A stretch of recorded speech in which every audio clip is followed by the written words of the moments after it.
Miller Lite. The Milwaukee Brew has been a staple in American culture, specifically in professional sports. They are the official beer sponsor of many teams and currently sponsor the ballpark for the Milwaukee Brewers. Nothing compares, however, to their involvement in racing. The past few decades, they've been a staple in IndyCar, NHRA, and most notably its 25-plus year sponsorship in NASCAR. Whether it's killer marketing, eye-catching paint schemes, or the competitiveness on the track, Miller certainly has crafted a heritage of success. The origins of a Miller-sponsored car began during the 1972 Daytona 500. In a field of 56 cars, Jim Hurtubise drove his Miller High Life Chevrolet to a 22nd place finish. Little did anyone know at the time, but a legacy in NASCAR was born. At the time, Miller Brewing ranked 7th in the beer industry. Throughout the 1970s, however, new ownership was determined to challenge Anheuser-Busch. Production rose from 7 million barrels in 1973 to 31 million 5 years later. Sales and popularity rose, and that meant an increase in advertisements and marketing. One of those areas of promotion was sponsorship in NASCAR. They would become a primary sponsor with a face from the Alabama gang. Bobby Allison, after a successful 8-win season with Gatorade, adorned a more mature beverage in Miller on the hood. DuDa was a consistently good operation, finishing top 10 in the standings since '75. Paired together, both driver and owner were close to winning championship number 1.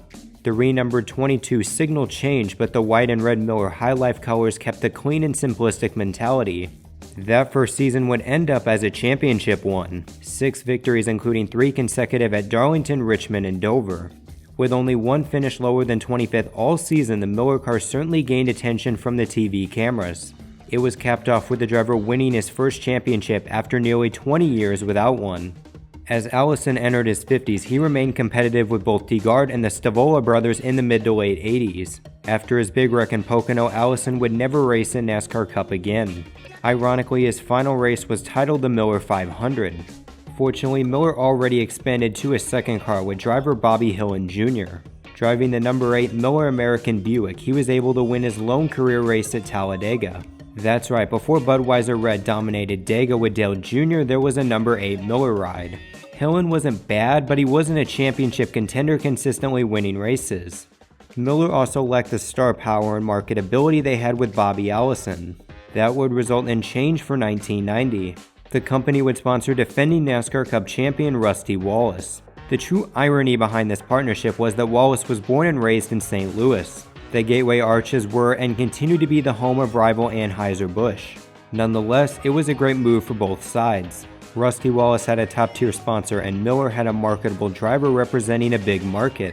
To usher in this new era, gone were the days of Miller High Life. A new black, bronze, and red Miller Genuine Draft design would grace Rusty's number 27 Pontiac. While it was a regressive season for Barry Dotson and crew, Rusty won 2 races, including the Charlotte 600. That Memorial Day weekend, Rusty's Pontiac was unbothered by the competition. He would lead well over 75% of the scheduled distance. Unfortunately, he would finish the season 6th in points, a setback compared to the championship in 1989.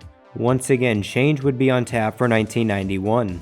Hitting year 9 of the primary partnership, Miller would align with the motorsports pioneer, Roger Penske, as he returned as a NASCAR Cup owner following an 11-year hiatus in the sport. Rusty Wallace had a great relationship with the captain, rejoining Penske after making 2 starts in 1980. Unlike many startup teams today, Penske wouldn't have to start from square one. Blue Max Racing ceased operations following Rusty's departure, lending the equipment to Team Penske. With a captain of success in racing, Miller was brewing up a potential glory run.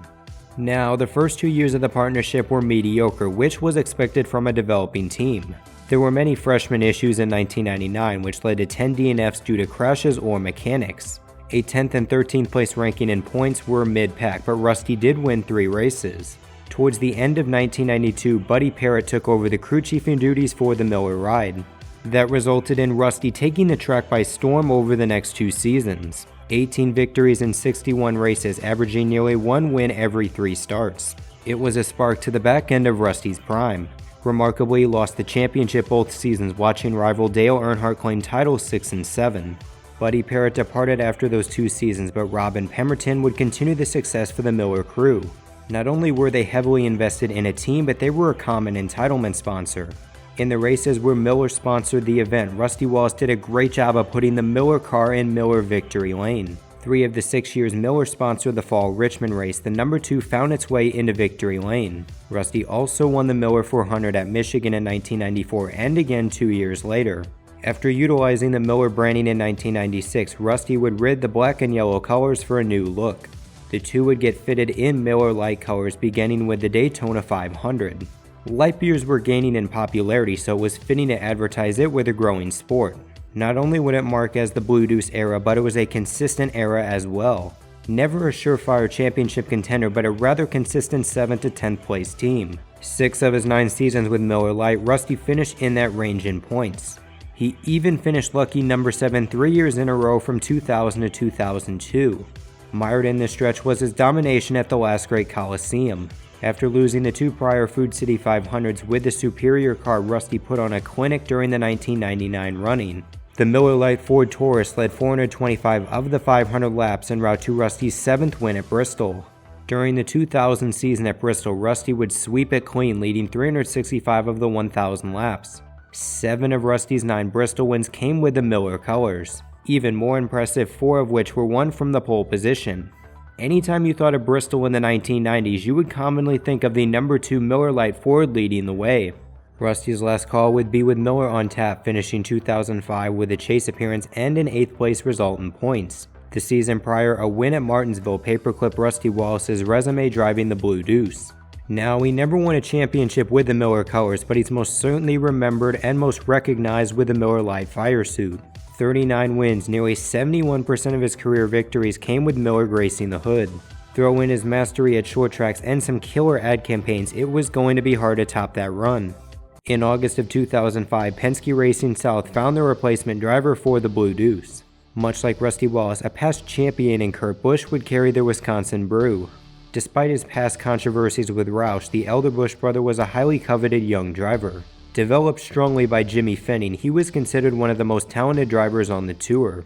Many believed his prime years were on the horizon, and what better car to drive than the number 2 Miller Lite Dodge. Coincidentally, Kurt Busch was also quite similar to his predecessor. He was a king at Bristol, where both he and Rusty claimed their first career victories.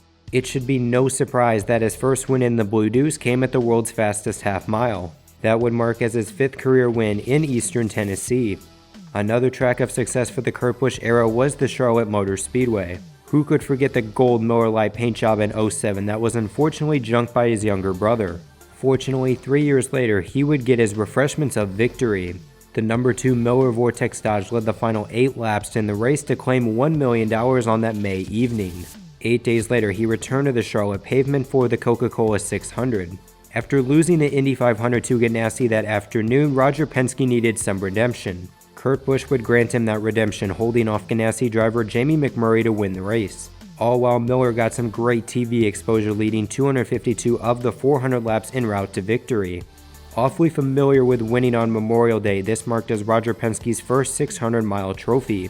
Finally, he would have a Coca-Cola 600 trophy alongside his many Indy 500 championships. Speaking of Indy, the beverage tore up the open wheel circuit as well.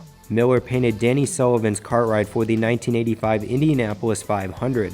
His spin and win is considered one of the most notable moments in the history of the Indy 500. Sullivan in 1988 and Ray Hall 4 years later won championships with the brand on the car. Miller also sponsored NHRA racer Larry Dixon in the Top Fuel division.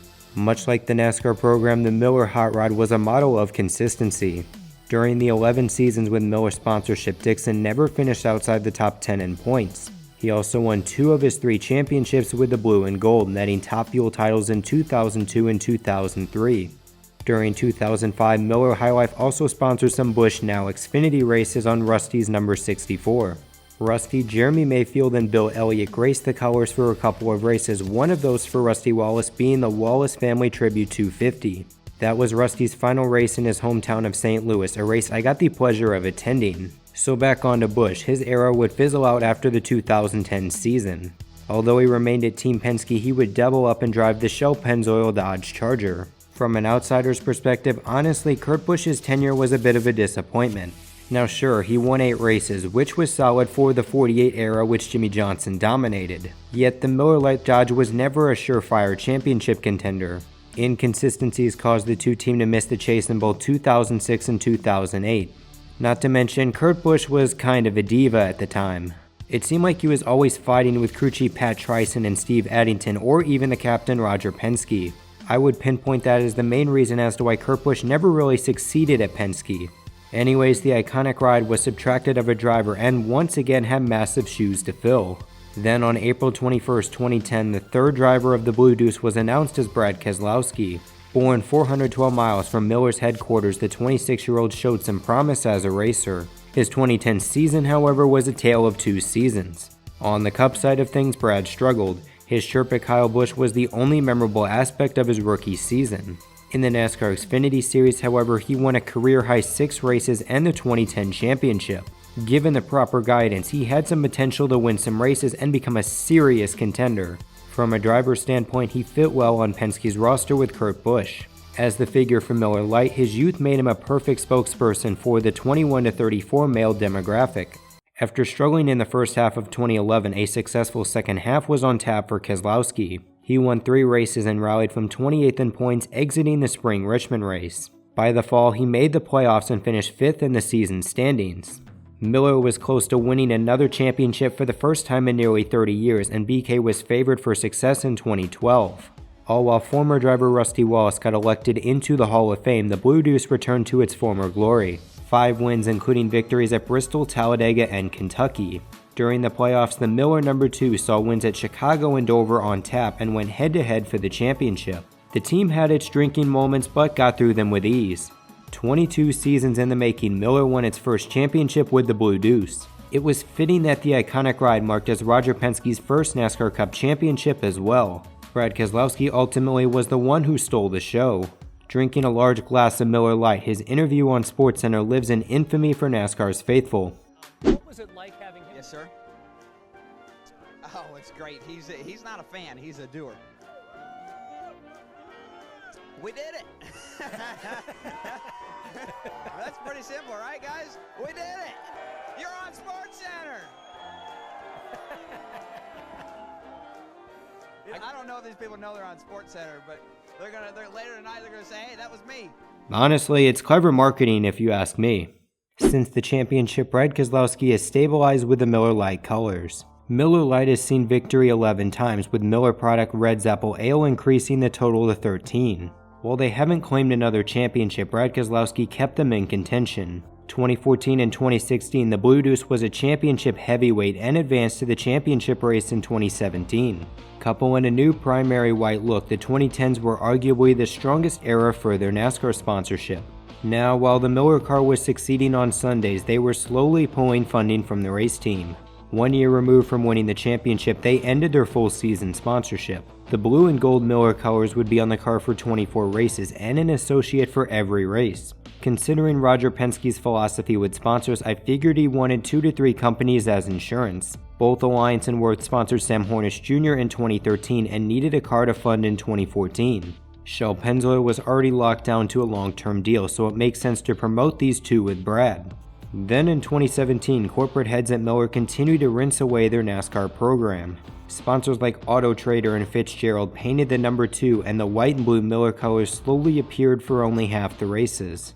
During that offseason, however, Miller Lite signed a multi-year deal with Team Penske. This time, however, the glass was now 1/3 full, with Miller Lite on the car for just 11 of the 36 races. For the first time since their beginnings with Bobby Allison, Miller would not be the primary sponsor of a race car. That meant Miller Lite had to give up their Daytona 500 primary sponsorship to Discount Tire.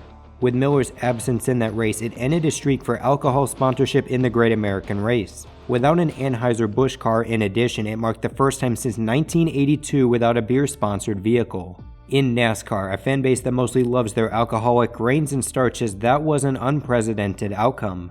That leads us to 2020. Just last Wednesday, after months of speculation, it was announced that Miller Lite would return to the number 2 Ford Mustang. There's a catch, however, as it's only a one-race deal, bringing back the patriotic Miller Lite design for the Coca-Cola 600. For months, I figured that Miller Lite would only sponsor one race. However, I figured that would be the Southern 500. Considering the heritage, it makes sense to sponsor that lone event with Brad Keselowski. I mean, they haven't even gotten to the Killer 2000 schemes or even Brad Keselowski's championship designs in 2012.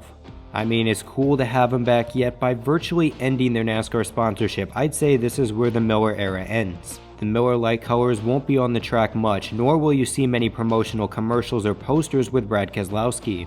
It's truly a shame because the Blue Deuce was a recognized car on TV and in the grandstands.